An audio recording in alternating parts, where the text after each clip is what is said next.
Hello, everybody, and welcome back to the Daily Practice with me, Benita.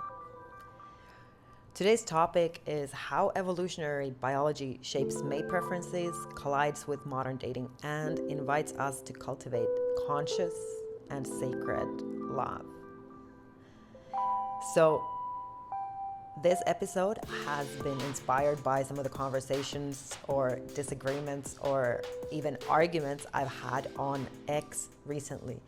And it seems like the manosphere and the red pill, whatever, men and trad wives or OnlyFans girls, and everybody's talking about, okay, who are we in relation to the other sex? Who are we supposed to be as men and women, trying to make it a good experience for everybody and ourselves in the modern world? And to move forward with this, we need to recognize that dating, marrying, and having families and just existing in today's world is a wild mix of primal instincts, societal pressures, and also a soul level yearning to share our lives with a loving partner and to live a harmonious life where we feel connected through family, through partnership. So that's what we're diving into, this messy, beautiful intersection.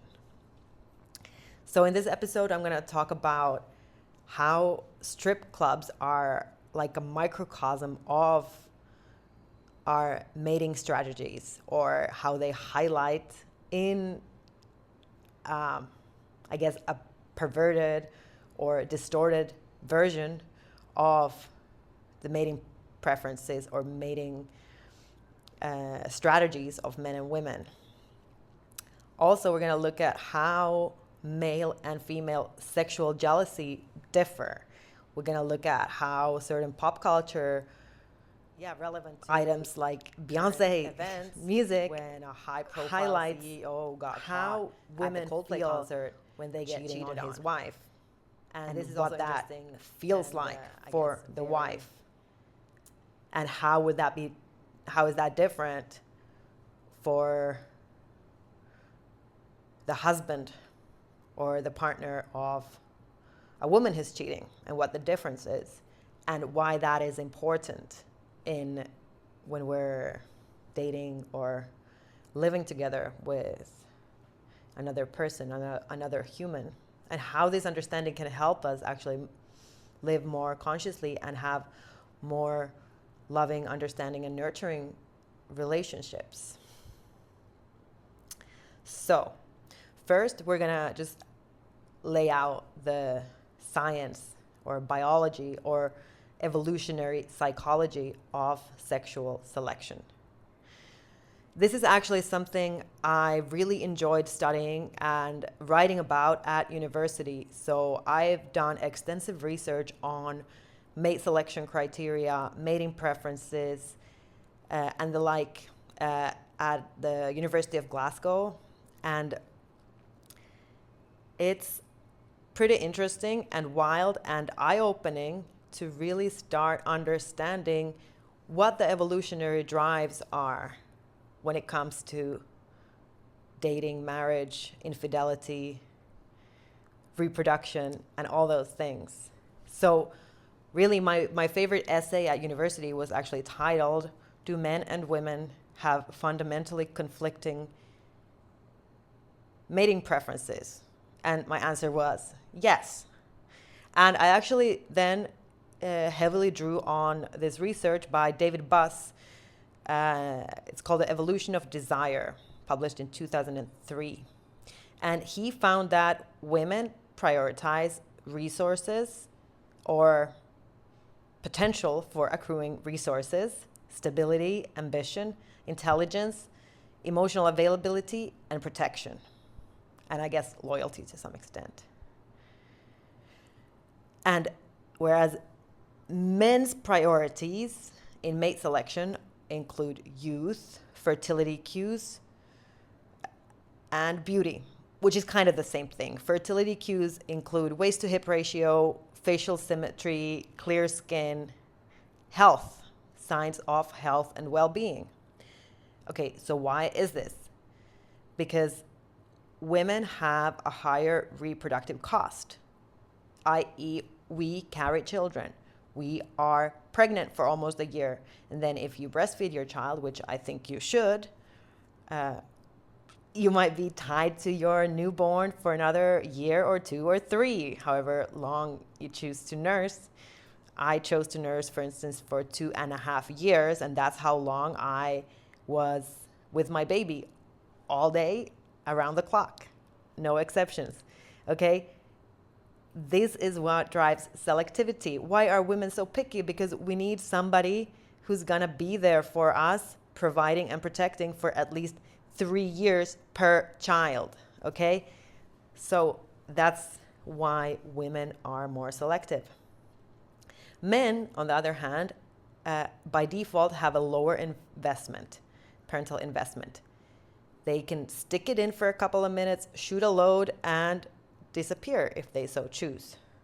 Okay, luckily most men don't do that because women have selected for stable, loyal, and good providers. So men have realized that it is actually in the best interest of their offspring to be able to provide and protect the infant mother dyad.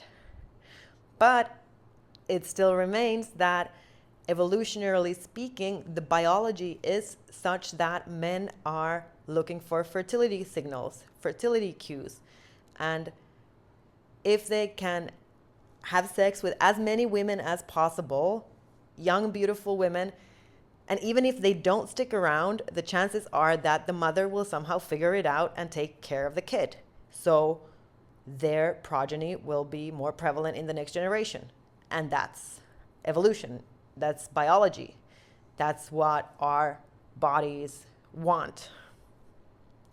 So let's highlight a little bit more this reproductive asymmetry aspect. For more information or research regarding this, you can look into Robert Triver's parental investment theory from 1972.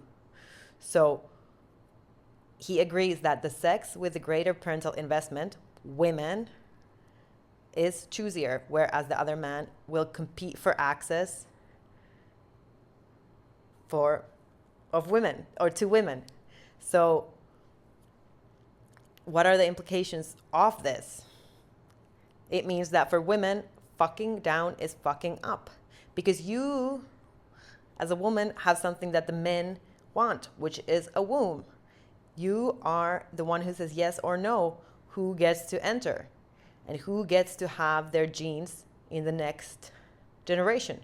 Of course, like I got reminded on X by some man-hating men, is that like a lot of the times in history, women didn't really have a say. There was a lot of arranged or forced marriages and rape throughout history. And well, we could go into a whole other conversation about how maybe some fantasies or kinks about like rough sex or rape fantasies may actually go back to women having to find ways to enjoy forced penetration. Okay, but that's a whole other conversation. But the point is that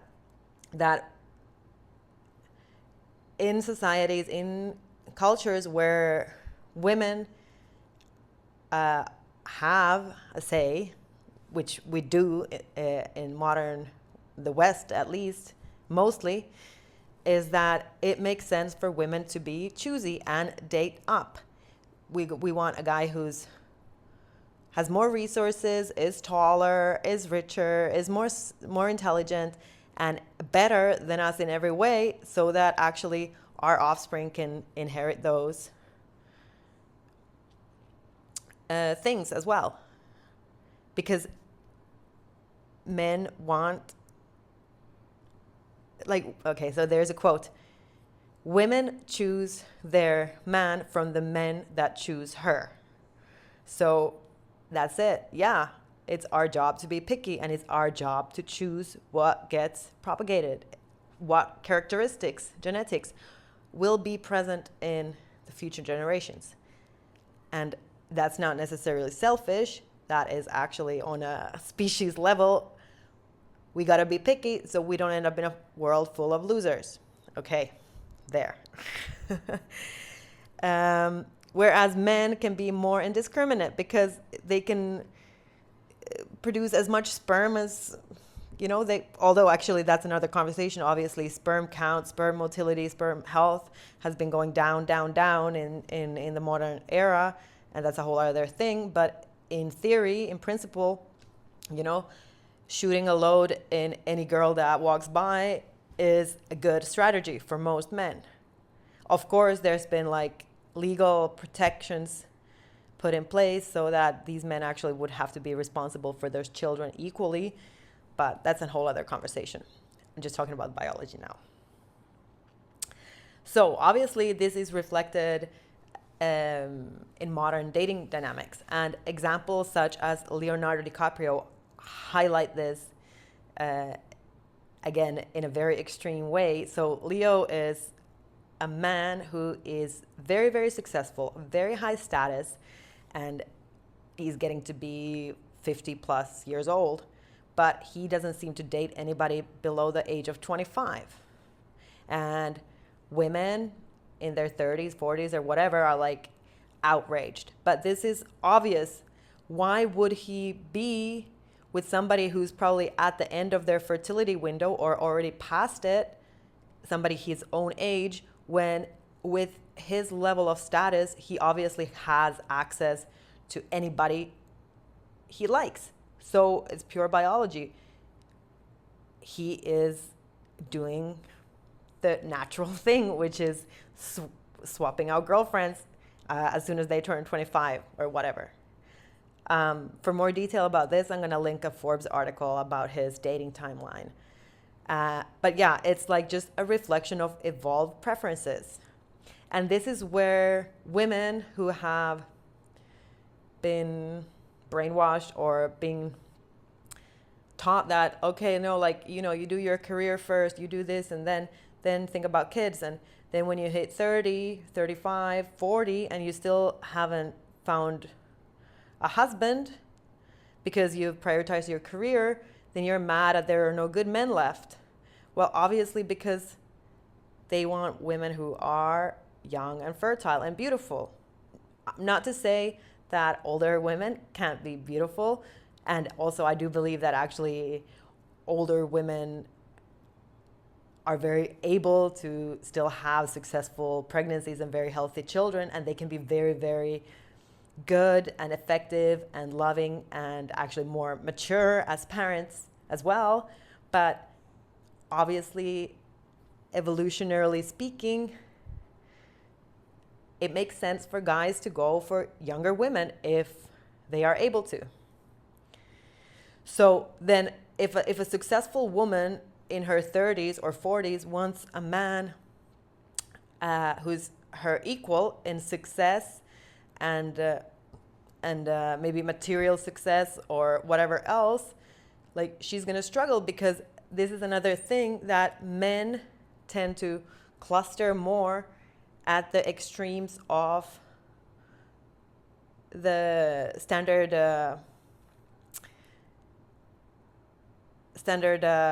distribution. So you'll have more men who are top performing, and then you have an equal number of men who are kind of at the bottom, who are so-called losers or don't have much going for them, whether it's looks or status or resources or intelligence or whatever these other things that women look for in a mate.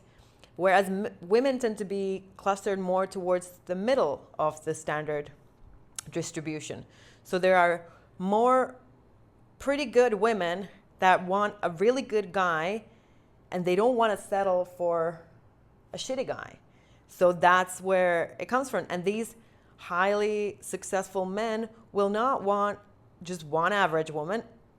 He can actually have access to 10 of them, because women will even tend to want to share, even be on the so-called rotation for a top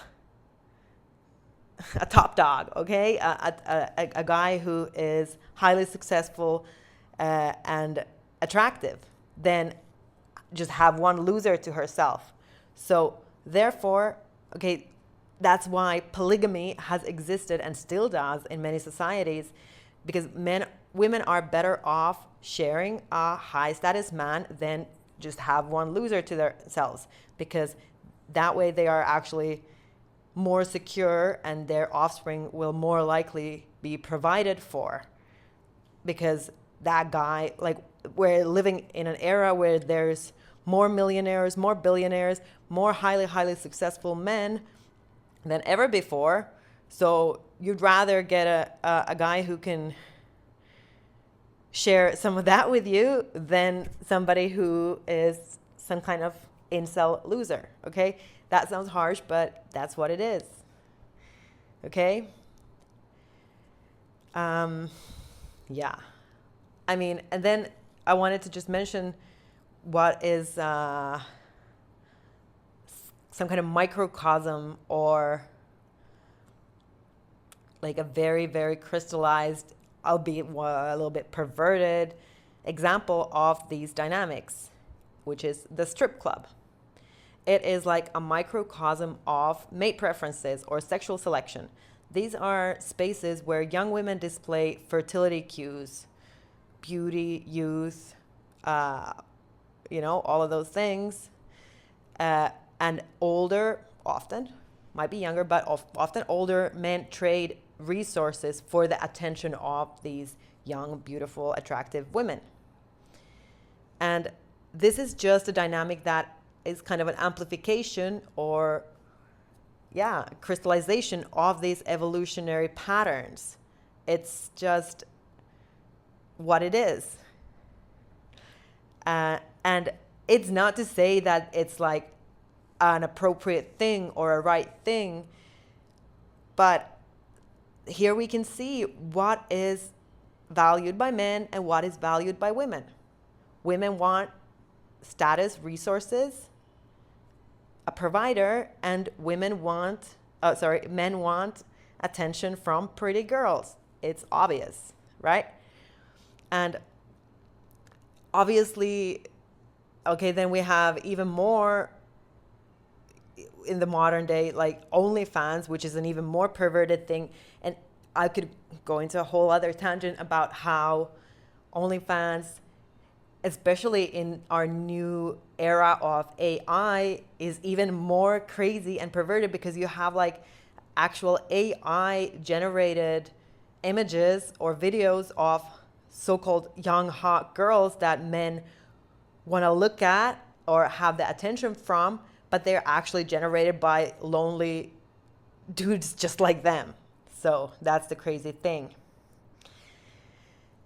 And here we could also go into another kind of side note about jealousy and sexual jealousy specifically. And this relates to the strip club also, and to OnlyFans and porn. So especially in the case of OnlyFans or the strip club, where money is exchanged, or attention or images or whatever of these young women are there, and they are there in exchange for resources or money, financial gain for the at least presumed female. So I would argue, and I tweeted this, I wrote a post on X about this, that it's often not the case that a woman will be mad at the guy for looking at other women at the strip club or on porn or OnlyFans or whatever, but it's actually often about the resource exchange. This is like you are investing your finances into another woman, and that's where the betrayal is. So this is especially interesting because male sexual jealousy is more about mate guarding, and it comes from paternity uncertainty and like the concealed ovulation in women. So men that are intimate with a woman, that are having sexual relations with a woman, will tend to be highly, highly possessive of that woman, especially if they're investing resources into her, i.e. spending money, taking out for dinners, paying for rent, whatever it is. Because if she is in contact with other men, he might also be intimate with her. And in that case, the providing boyfriend, husband, whatever, the first dude will not be able to know whose baby it is. Therefore, he has to keep tabs on his bitch. Means that he needs to know what she's doing, where she is, who she's like hanging out with, because if she's intimate with another guy, he might be cucked. And this is what it is. Cuckoo, this is where the word cuck comes from, by the way. It's not like a weird porn thing. Originally, a cuck is someone who gets the same treatment like cuckoo, the bird, does. Okay, cuckoo, the bird, lays its egg in other birds' nests, and the other birds will take care of the eggs. And that's the strategy of a cuckoo, okay? That's why if you're a cuck, you're being cuckooed, meaning that you're letting some other dude have sex with your girl, get her pregnant, and you're gonna take care of the baby. That means cuck, right? So this is the risk that men run when they're in a relationship. And if they're investing into a female, they are primed to make sure that if that lady gets pregnant, that the baby will be his, right? And that's why male sexual jealousy is different to women. Okay, so what is the female sexual jealousy? This is what I already briefly mentioned in the context of the strip club. Women don't get pissed off because their dude is like looking at other women, or that might also be irritating or might be triggering, but often the underlying thing is that, like, is he gonna invest his resources into that other girl? That money, support, loyalty belongs to me. Okay, so as an example of this, we can listen to Beyonce. Okay, I don't like Beyonce anymore. I've come to realize that a lot of this pop music is actually brainwashing and programming, and that she's some kind of high witch priestess whose role is to, well, I don't even know exactly what, but I don't trust it. Okay, that's my point. But anyways, her song Ring the Alarm is perfect here. It captures the raw fear of losing emotional and material investment to another woman. So she goes, she gonna profit everything I taught if I let you go. I don't want you, but I want it and I can't let it go. She gonna take everything I own if I let you go. She gonna be rocking chinchilla coats if I let you go.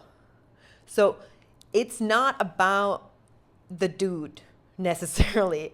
It's not about the body, you know, about of the person. It's about she's losing the investment from her mate.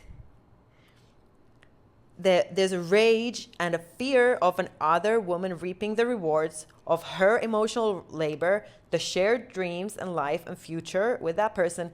And like I said, even, and I think especially the material gains like luxury, lifestyle, chinchilla coats built over several years of commitment. So women's jealousy often centers on emotional betrayal and the loss of both tangible and intangible investments. So I think this is a really key thing to understand in relationships, that both sexes have jealousy, but the triggers of that jealousy are different. And it's about biology. It's about what we look for in a mate. The man wants your sexuality, your fertility. As a woman, we look for a provider and a protector and emotional loyalty and support.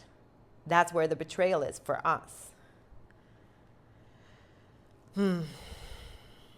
So, how does this look in love, marriage, and actually fostering some kind of sacred connection? So if we look at the difference between historical and modern marriage, like, it's really, really different. Because historically, marriage was often about survival, alliances, and a function of, it was like a financial arrangement. It wasn't about falling in love or having a soul connection with somebody. Because what's happened is that today we expect one partner, our husband or wife, to fulfill a lot of different roles: a soulmate, a co-parent, a therapist. We want a sexual connection, but then we also want somebody who's there for us in the everyday grind of like keeping the family going and all this stuff. And this really creates a lot of tension. And I think one author that has really succinctly and effectively highlighted these problems is relationship and sexual therapist. I think she's from Belgium, called Esther Perel. She wrote a book called Mating in Captivity. And she highlights the fact that sexual fantasy, which is often driven by biology, clashes with long-term compatibility, which is about emotional safety and shared values. So I think maybe the title of that book requires a little bit more reflection. So mating in captivity is like where we are domesticated in a sense, and we come to these arrangements, marriages, households, where we're expected to be a certain way, and then we still expect to have the spark or the desire for our partner, who is also supposed to be our emotional support and is going to help us take the garbage out, and okay, we need to pay the phone bill. Like, that's not sexy. Okay, how do we keep that desire alive in those situations?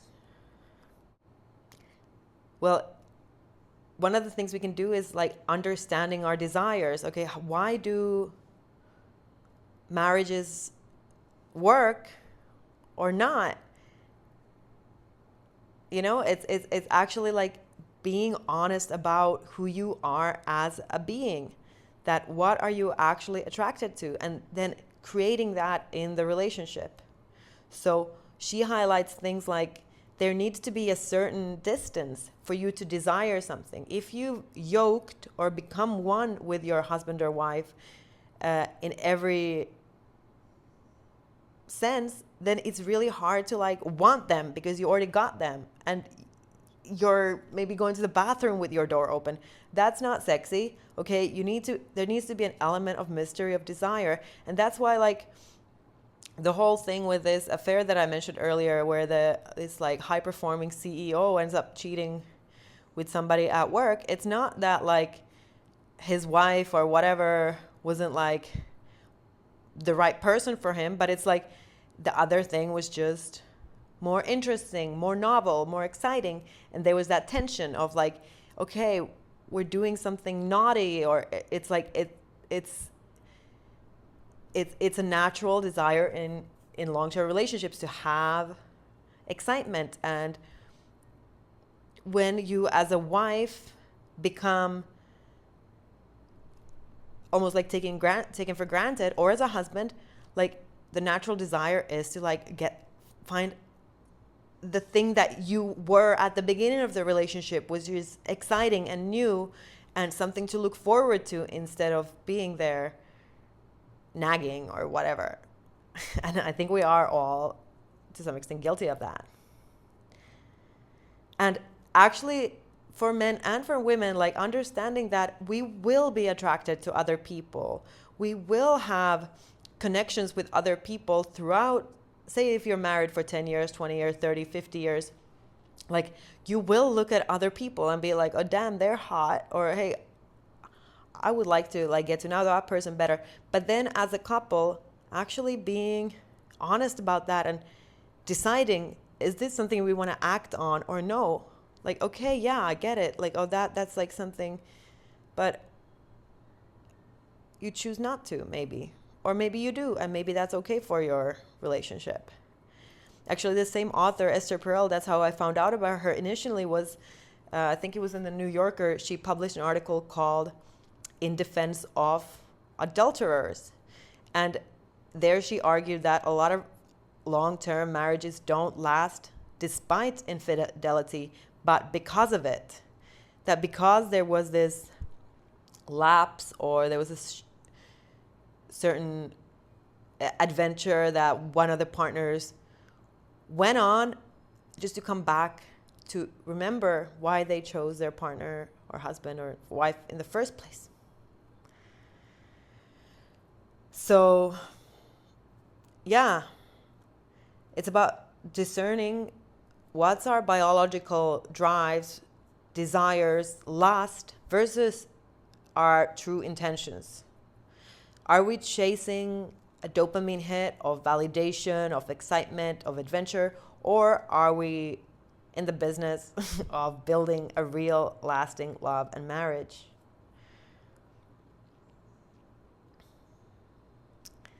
So, what is it all about then? About moving forward, and how can we be our best selves when we're dating or when we're in our relationships or married or whatever? Is remembering that love is something that we do and it's a choice. And this is actually, I said recently, is that if you are married just because, if you're married to a person because you didn't have any other options, then that's not really anything. Like, marriage is only worth something if you both had other options, but you chose each other and you continue to choose each other. Like, you came together because you're willing to put in the work. You're willing to look at the messy stuff. You're willing to grow together and keep choosing each other every day.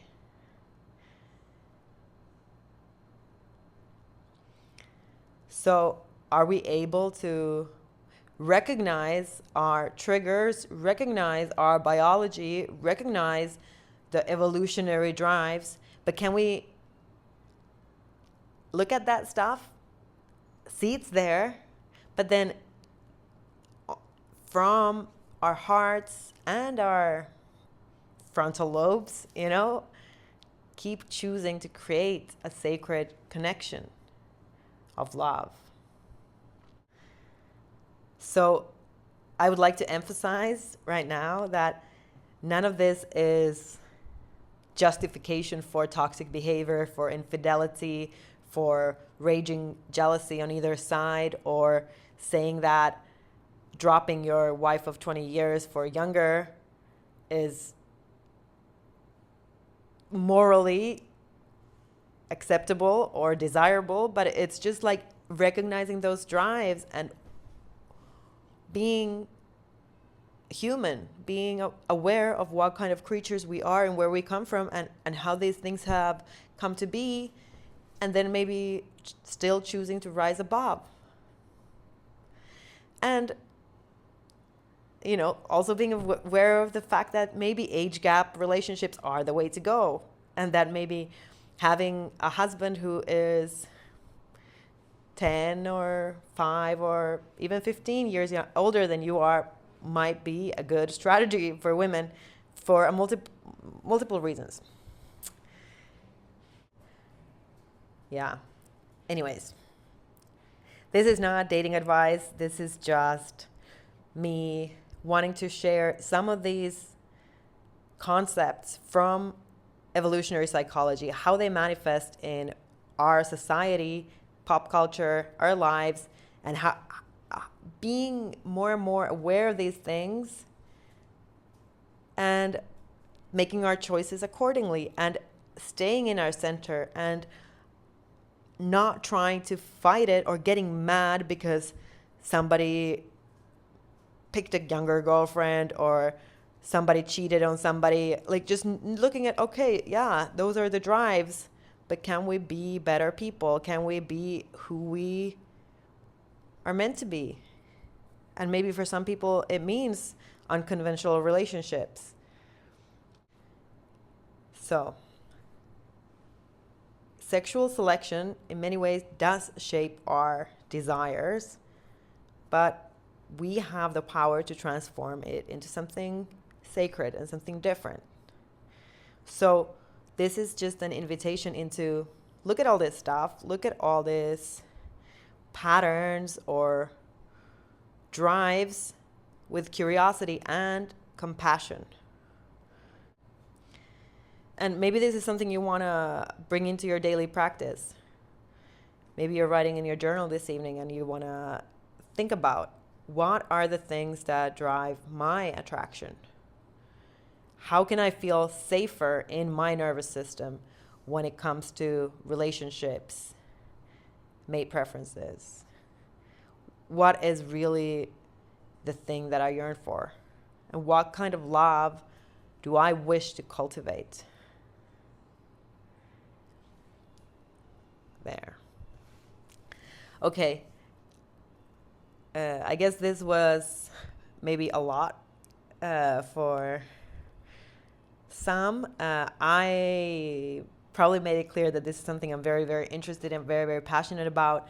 So please do join the conversation on, if you're watching on YouTube or listening on YouTube, drop a comment and let me know what you think about these things. Do you agree? Do you disagree?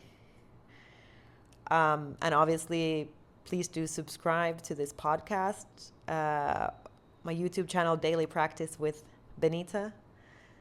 Like, and if you're, whatever platform you're listening on, reviews mean so much. So please do leave a review. And also, I have recently opened up my Patreon. So if you do want to support or join the community there, you are so, so very, very welcome. There are different tiers of support, and I think that's going to be a really beautiful place of exchange and community and joy of just being a messy human.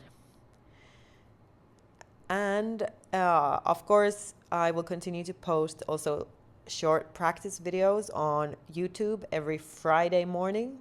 So again, subscribe to get a notification about those too.